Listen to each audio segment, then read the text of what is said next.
Mwenyezi Mungu niko bweri wa afya, nimeamka salama, nashukuru amenijalia pumzi. Tunaona hivi vinavyoendelea, manake sisi kwetu kule kuna misemo inasema kuwa uyaone. Kuwa uyaone sio magorofa. Kuwa uyaone mambo mbalimbali ya kidunia hapa duniani. Ndio haya tunayaona. Mnadi Young Africans wanaonesha ukubwa wao, na ukubwa wao umeonekana katika hili misimamo ambao walikuwa wameiweka, na walieleza kwamba hawatacheza mchezo huo nambari 184 pasina matakwa yao kuweza kufuatwa. Tumeshuhudia CEO wa bodi ya ligi Almas Kasongo akiweza kuachia ngazi na pamoja na katibu mkuu wa TFF naye pia ameweza kuachishwa kuandikiwa barua kuachishwa kazi na Wallace Karia, rais wa TFF. Young Africans wameonyesha msimamo na baadhi ya matakwa yametekelezwa kama ambavyo inaelezwa kwenye matakwa ambayo waliorodhesha. Ninyi kama mashabiki wa Simba mnalizungumziaje hili? Mimi binafsi kabla ya kufika huko nadhani ni kitu nimekuja nacho leo kama idea yangu nimekuja nayo. Unajua kinachotusumbua sisi wote mashabiki duniani kote ni hiki. Sio kitu kingine, huu ni mpira. Sawa huu mpira ukiuendesha vibaya unaenda kwenda kwa hukumu watu kwenye mioyo yao. Mpira unajua umechukua nafasi kubwa sana duniani. Asilimia kubwa wengi sana tunapenda mpira na hasa mpira wa miguu. Kwa hiyo naamini hiki ndicho kinachotuumiza. Watu mpaka wamechapisha t-shirt sio kwa kitu kingine. Sio ngumi, sio riadha, mchezo wenyewe ni huu wa mpira tena wa miguu. Sio mikono, ni mpira wa miguu. Kwa hiyo binafsi naamini kwenye hili tunakosewa kwa kiasi kikubwa. Ni kwanza nimpongeze sponsor wangu ambaye kaninunulia huu mpira. Sawa, siku ya jana na mimi nimeenda kudesign na kama ulivyo hapa. Na unaona hapo kipaumbele kinasema kabisa kiboko cha hatuchezi, ni maandishi matatu hayo. TFF maana yake nimewaheshimisha wenye mpira wetu Tanzania. Huwezi kuutaja mpira bila kulitaja shirikisho. Huwezi kumtaja Wallace Karia bila kuitaja shirikisho. Huwezi kumtaja Almas Kasongo bila kuitaja TFF. Sawa? Kwa hiyo TFF ndio kinachobeba sekta zote hizo. Na ndio maana nimekuja na idea ya kiboko cha hatuchezi ni maandishi matatu, ambaye haya maandishi matatu ndio yalitupeleka wapi? Kwa Mheshimiwa Rais. Huko ndo kulikotoka hatima ya hatuchezi. Maana hatuchezi tena hakuna. Maana toka jana wanafurahi kila kona ya nchi kwamba matakwa yetu yamefanywa kazi. Kwa mimi ambaye nimeenda shule, sidhani kama matakwa yao yamefanywa kazi. Kufanywa kazi maana yake tunataka tupate kiini tatizo la ile mechi kuahirishwa, na ndio sababu na wao kusindikiza watu wajiuzuru. Sasa kama wale watu waliosababisha ule mchezo uvunjike hawajajulikana, watu wameenda wamejiuzuru, wote wanaenda kuniambia kwamba matakwa yetu yametekelezwa. Si tunapotosha umma? Maana mataka kutekelezwa watu wajiuzuru, lakini wale waliohusika tuwajue, tuseme wale waliojiuzuru ndio wamehusika kuharibu ule mchezo. Tujiulize swali. Wale waliojiuzuru, sawa? Huyo Steven Mguto mwenyekiti wa bodi ya ligi, si ndio? Yeye ndio alihusika kuvunja ule mchezo. Almas Kasongo aliosimamishwa na Wallace Karia ndio walihusika kuvunja ule mchezo. Wanasema wameshindwa kusimamia sheria ipasavyo. Haya, muda wote walikuwa wapi? Huu mwezi wa ngapi? Ndio maana walikuwa wanalingania. Subiri basi, huu mwezi wa ngapi? Toka tarehe 3, tarehe 8 mwezi wa 3. Sasa hizi tuko kwenye mwezi wa 6, maana yake miezi mitatu imeshapita. Na siku kadhaa, maana yake tuko kwenye tarehe 10 na ngapi? Tarehe 14. Umeona Kwa maana tayari tuna miezi mitatu na siku zake hapo, sawa Kwa hiyo binafsi muda wote walishindwa kulitolea ufafanuzi. Wallace Karia alishindwa kusimama kama rais wa TFF kulifanyia kazi, na watu walikuwa wanaitisha maandamano kila kona ndani ya miezi mitatu yote, na akitokea wengine wakimtukana sawa lakini akiendelea kusema hewala anaweka mgongoni ukubwa jalala.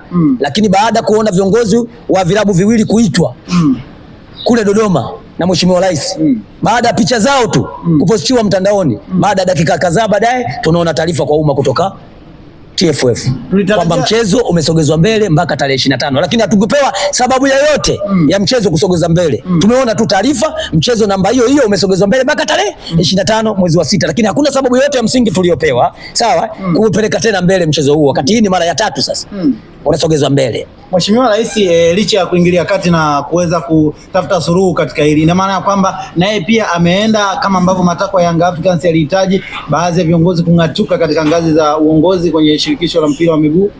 Mimi kwa Mama Samia sitaki kumulisha matango poli kwa rais wetu kipenzi. Mimi ninachoamini yule kigogo alotajwa kwenye kikao cha mwisho sawa ya wiki hii, huyo ndo anaharibu mpira huu.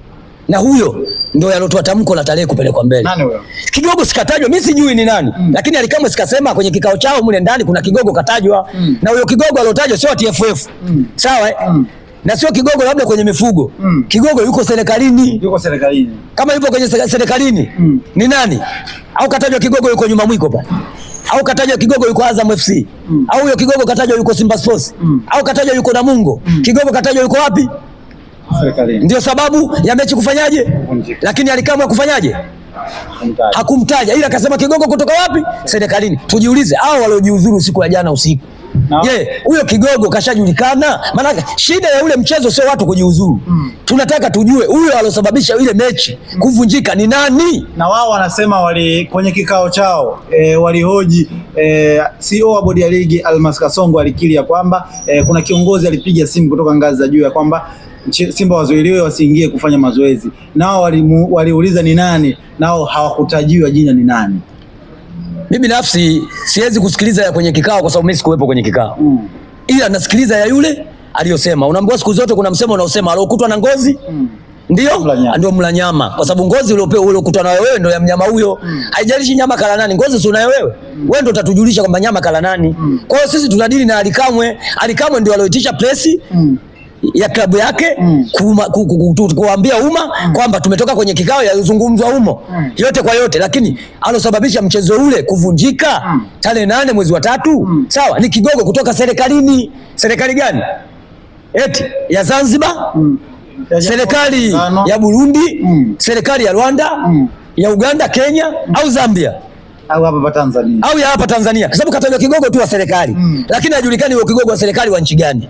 Sawa lakini katajwa kigogo wa serikali. Sisi tunataka tumjue huyo kigogo ni nani, ndio suluhisho wa mpira wetu. Lakini kwa kauli ya jana ya kutoka kwamba mechi imepelekwa mbele na tukupewa sababu yoyote ya mechi kupelekwa mbele tarehe 25 mwezi wa 6 sawa, tunachoamini sisi kwamba ambushi ya nyuma mwiko ya kuitisha maandamano ya kutukana viongozi pale TFF, bodi ya ligi na kushindikiza imefanikiwa. Na ndio maana kote wanaandamana kwa sisi ndio wenye mpira wetu. Je, tujiulize mpira wetu unaenda wapi? Kama klabu moja tu inasimama kusema kwamba wao wana haki kwenye nchi hii. Wamepanga kunyoosha mpira wa Tanzania. Kama wamepanga kunyoosha mpira wa Tanzania, mahakama ya mpira duniani iko wapi? Iko Dodoma? Eti iko Dodoma au iko serikalini hapa Tanzania? Haiko hapa. Mahakama ya mpira iko wapi? Siko kasi. Sawa? Je, kasi walienda hawajaenda? Walikwenda. Walivyoenda kasi walipata majibu gani? Aliambiwa warudi kwenye bodi. Au wao kule wana familia kule wanajuana kule. Kule sawa wajuani? Walishindwaje kuwasaidia? Mbona wengine wameenda na watu wamepigwa marungu kwenye mabara mbalimbali, tumesikia timu zimepigwa marungu. Kasi hiyo hiyo. Kwa hiyo kasi chague hao wapewe au wasipewe haki. Kwa hiyo wao wanaonewa hapa tu. Na kule pia nao wanaonewa. Si ndio? Kwa sababu wameenda hakupata majibu, wamepewa warudi tena hapa. Kama kweli ungekuwa na haki, mahakama ya mpira duniani wameenda, haki yao wangeipata kule, lakini wamerudishwa tena nyumbani. Wameonekana masuala yao waliopeleka kule hayana tija. Ndio maana wamerudishwa hapa, wakaanza kuendelea kuleta ambushi, kutisha watu na kila kitu, kutukana baadhi ya sekta. Na leo hii tunaona majibu yanatoka. Nandi jana mmepokea barua ya kwamba mmepewa uhalali wa kwenda kufanya mazoezi ya mwisho kuelekea katika mchezo, kwa maana ya kwamba siku ya hii leo. Swala hilo limeshia wapi? Na kwenye barua yenu mlioelezesha kwamba mchezo hamtakubali kucheza siku nyingine tofauti na tarehe 15. Je, tutarajie mchezo wa tarehe 25 mtapeleka timu? Barua imetolewa na nani? Sina baraza la michezo BMT. Si ndio lilitoa barua? Mwenye mamlaka ya kusimama kwenye masuala yote kwenye nchi ni nani? Kwenye vitengo vyote kwenye nchi ni nani bosi? Bosi ni rais wa Jamhuri ya Muungano wa Tanzania. Vitengo vyote hivyo kateua mawaziri huko, lakini bosi ni yeye. Unaweza kalifanya jambo lakini akakwambia hilo jambo achana nalo. Sawa, na wewe akakuengua akamweka mtu mwingine. Yeye ndio bosi. Sawa? Wao wametupa barua si kwenda kufanya mazoezi leo. Lakini baadaye baada kuitwa viongozi wa pande zote mbili kule kwa mheshimiwa, akaona naelekea kwenye uchaguzi wanataka kunichafulia amani. Umeona bwana? Akamwambia ile jambo funikeni kombe, mechi isogezwe mbele na ichezwe. Ndio bodi ya ligi wanatoa taarifa kwamba mechi tarehe 25. Mbona watupe sababu? Kwa nini wewe mpaka sasa hivi kwenye barua yao wametoa sababu ya kupeleka mbele mchezo? Kwa hiyo maana yake sisi tunaamini kwamba mazungumzo ya jana ya ndani kule Dodoma ndio hayo yameenda tarehe 25. Mtapeleka timu uwanjani? Kwa mamlaka ya nchi sisi tunaenda. Lakini sio kwa mamlaka ya mpira. Hiyo tarehe iliyopangwa haijapangwa na bodi ya ligi wala TFF. Hiyo tarehe imepangwa kwa tutarajie tarehe 25 na mwenye nchi yake. Kwa hiyo tunaamini hiyo tarehe imepangwa na mwenye nchi yake, hatuwezi kumgomea mwenye nchi yake. Kama viongozi wetu wameenda kule, hawajagoma. Wewe unagoma kwa kipengele gani? Upo kwenye nchi gani? Sisi hatujai kuwa watukutu kwenye taifa hili. Hatujawahi kulikosea taifa hili.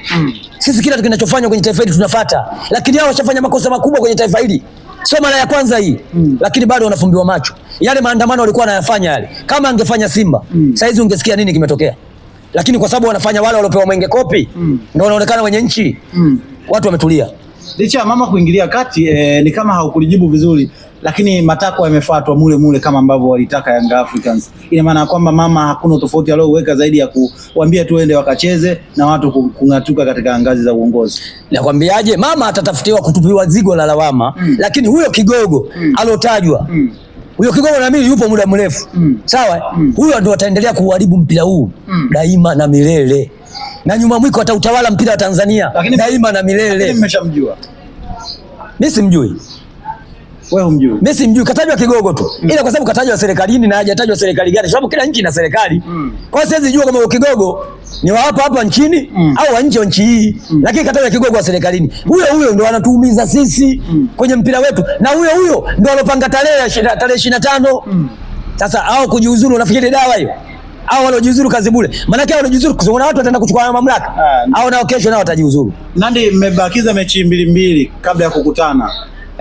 Mechi hiyo itakayowakutanisha tarehe 25 ni mechi ya mwisho, kwa maana kwamba kombe litakuwa uwanjani. Young Africans wanajinasibu na kusema ya kwamba Simba hana uwezo wa kutufunga na tumeshapata matokeo mara 4 mfululizo. Ninyi kama mashabiki wa Simba na wanachama, mnalizungumziaje hili mkiwa mna kumbukumbu ya matokeo mabovu dhidi ya mtani wenu Young Africans ikiwa mnakwenda katika mchezo wa maamuzi? Mimi naamini kweli tuna kumbukumbu ya matokeo mabovu, kufungwa mara 4 mfululizo ndani ya msimu mmoja na nusu. Muona bwana. Lakini naamini nyuma mwiko hawana kikosi cha kuifunga Simba. Hata ikiwa leo hii twende tukacheze na bado tuna uwezo wa kuwafunga. Lakini sasa wanachotuzidi wao hapa ndani ni hizi nguvu ambazo zinatumika nje ya uwanja. Hakuna kitu kingine. Ukiwatoa Tanzania bara, si kuna Tanzania visiwani? Yaani bana huwezi kupata Tanzania bila neno Tanganyika na Zanzibar. Ukienda Zanzibar tumecheza Muungano Cup, tumecheza Mapinduzi Cup. Tujiulize kule wametuzidi. Muungano ndo wamelevo juzi hapa. Mara 6 na sisi mara 6. Sawa? Mapinduzi Cup tumechukua mara 4, wao wamechukua mara 3. Azamu kachukua mara 5. Sawa? Tukaenda kwenye Kagame Cup ambaye Afrika Mashariki na Kati pamoja na Tusker. Sawa? Kote sisi huko ndo mabingwa wa kihistoria wa Kagame mpaka leo. Tumechukua mara 6, hakuna mwingine alotufikia mpaka leo. Na muda mrefu hatujashiriki ya mashindano. Lakini wao bingwa wa kihistoria ndani. Tukienda kwenye klabu bingwa na shirikisho, sisi bado tuna daraja kubwa huko kwenye mashindano yote. Lakini wao ukiangalia wanakotuzidi sisi ni hapa tu kwa baba na mama. Hapa wataendelea kutuzidi kwa mfumo huu unaoendelea. Maana yake kutoka huko zilipendwa mpaka leo bado inaendelea. Vizazi na vizazi. Sasa hivi watoto wanaozaliwa wana akili. Nandi, unaziona ngapi tarehe 25? Goli. Mimi binafsi mchezo huu hauna utofauti na mchezo wa tuliocheza wa finali. Una maana gani? Wa shirikisho. Una maana gani? Barani Afrika. Una maana gani kusema? Umeuliza vizuri. Kwani kule kilichosababisha ni si shirikisho ndio limetupangia nendeni huko, nendeni. Si ndio wametupangia? Na kati mamlaka kuchagua uwanja ni sisi. Lakini watu tufosi twende wapi? Twende Zanzibar. Mgeni amebuki hoteli, hata mwenyeji hajui kama mechi itakuwa Zanzibar. Yeye mapema amebuki hoteli. Na anaposti kwenye peji yao mechi Zanzibar. Hiyo inamaanisha nini? Maana kwa wao moja kwa moja wana asilimia 10 za kwenda kupata matokeo. Na hili moja kwa moja nyuma mwiko. Mchezo wa tarehe 25 mwezi wa 6 ana asilimia 75 za kwenda kuwa bingwa. Tusitarajie ubingwa Msimbazi. Ubingwa inawezekana, lakini ni asilimia 25. Naomba unisikilize, alosomea Cuba atanielewa. Ila kama umesomea Senti Kayumba kwenye Mwembe, elimu ya watu wazima Menkwa, hii huwezi kunielewa hii. Maana una familia ukatafuta ugali, huku ukasome ni vitu viwili tofauti. Ila kama umeanza kusoma ukiwa mdogo, utakuwa umenielewa hapo. Kodi niliyokupa utakuwa umenielewa. Mchezo wa finali ya shirikisho tuliocheza Zanzibar hauna tofauti na mchezo ambao tunaenda kucheza tarehe 25. Sio, umenielewa? Tunafosiwa kwenda kucheza huo mchezo, lakini sio matakwa na kanuni na sheria za mpira. Unataka kuniambia kwamba labda marefa watakuwa upande wao zaidi? No doubt. Hata sasa hivi kuelekea mchezo wa kesho tayari ambushi ilitokea huko kwenda kutisha waamuzi. Sisi taifa tunazisikia. Sawa? Mchezo wa tarehe 19 mwezi wa 10, nadhani unakumbuka kilichotokea. Tumenyimwa penalti 2, mwamuzi anaona live. Goli limepigwa offside, lakini mpira umetoka nje, umerudi ndani, watu wanaacha wanaenda kuingia kambani wanaita kati. Je, wana tofauti gani kwenda kufanya hayo kwenye mchezo wa tarehe 25? Mimi nawaona wana asilimia kubwa kwenda kuwa mabingwa kwa mfumo huu ambao umetumika. Kubadilisha tarehe hii tena kwenda tarehe nyingine. Kama walijiambushi watu wajiuzuru. Na kweli wamejiuzuru. Wao si ndio wenye nchi yao? Si ndio wenye mpira wao? Wewe unaenda kutegemea wapi? Unaenda kupinga wapi? Kama walifanya haya yote na wamewezekana. na mechi imepelekwa tarehe 25 na watu waliojibukiza wajiuzuru washaanza kujiuzuru. Kwa Yanga wanasikilizwa zaidi kuliko ninyi. No doubt, ni ukweli uko wazi. Lazima tuseme, kwani tufiche.